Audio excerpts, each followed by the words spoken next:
काय करील बाबा या गर्भवासाचं दुःख काय काय नाही ते गर्भवासी दुःख नाही येता दाता हृदयाचा नाम तुझे या गर्भवासाचं दुःख किती आहे काय रे तुकोबाराने सांगितलं ज्ञानोबाराने त्याचं वर्णन केलेलं आहे बाबा 9 मास कष्टलाची 10व्याने प्रसूत होती येता तुझी मानाड करी मदलसा आपल्याला बोलती बाबा अतोनात असणारा महाराज भयानक असणारं दुःख आहे बरं का आणि त्या पद्धतीने एवढं दुःख असताना हा जीव देवाला प्रार्थना करतो देवा काही करा काहीतरी करा देवाला असणारं महाराज खालून घ्या वरून घ्या काहीतरी असणारं देवाला महाराज देवाला सुद्धा ब्लॅकमेल करायचा प्रयत्न करून जीव देवाला काहीतरी एवढं महाराज तळमळ करतो एवढं तळमळ करतो देवाची विनंती करतो आता देवाचं कसं आहे स्वभाव महाराज त्याची स्तुती केली की तो लवकर प्रसन्न होतो बरं का तर स्तव्य नावाचा धातू विष्णू सहस्रनामामध्ये सांगितलेला आहे आणि त्याची स्तुती केली की परमात्मा महाराज आपल्याला तुकोबाराने सांगितले श्री अनंत मधुसूदना पद्मनाभा नारायण ही भगवंताची केलेली स्तुती आहे आणि त्या स्तुतीच्या अनुषंगाने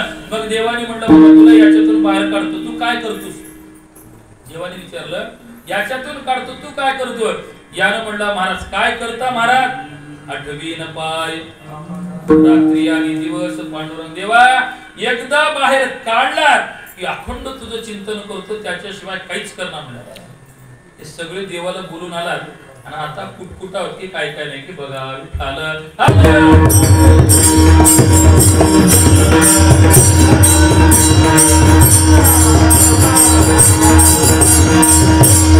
सगळ्याला महाराज प्रार्थना ऐकल्याबरोबर देवाला ऐकवलं कृपावंत किती दीन बहु आवडते या सगळ्या दिनाची काळजी देवाला वाटली परमात्म्याने आपल्यावर कृपा केली आणि मातेच्या गर्भात मातेच्या उदरकोरी पचून विष्टेच्या दातरी ज्ञानोबा आपल्याला सांगतात आणि बाहेर आल्या बरोबर भागवत आपल्याला सांगतं पाय वरे डोकं खाली केले की महाराज काय झालं होतं काय नाही याचा जे विसर पडतो आयुष्यात रडणं सुरू होतं ते शेवटपर्यंत रडणंच राहतं देव कुठं की कोण कुठं की याचा आपला काही संबंध नसतो आपण काय बोलून आला काय बोलला किती वेळ घट्टाभर की तेच तुकोबारा सांगतात बाळपणे गेले तारुण्यपणे म्हातारपणे काय राहते चिंतन राहते की चिंता राहते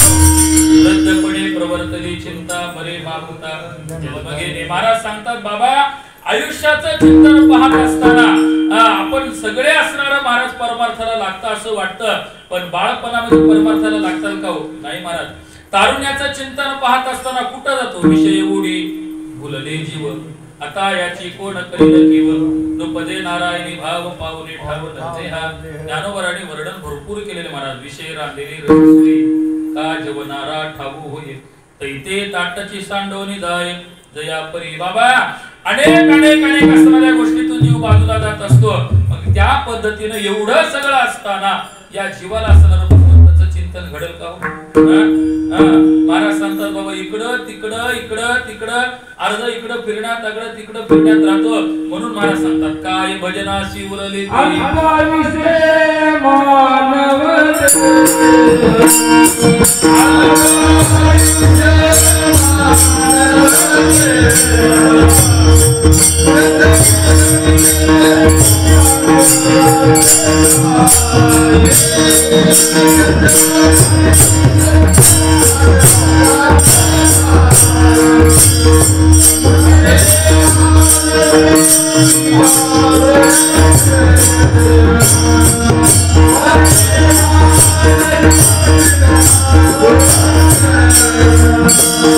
Thank you.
शतघरी येते अर्ध रात्र काय अल्पायुष्य देहाचा विचार करायचा ठरला. किती आहे बाबा?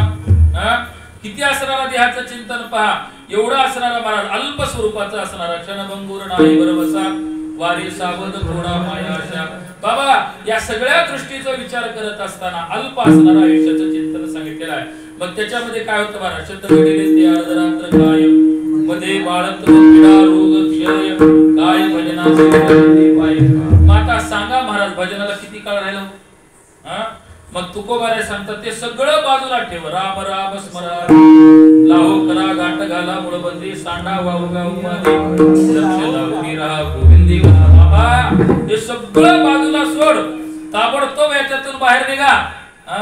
पहा वेगळं निघा वेगळं निघा वेगळं निघून बघा. याच्यातून आपोआप बाहेर पडलं पाहिजे. ज्ञानोबाची भाषा पहा. सरित काल निघे सरिता ओटू लागे.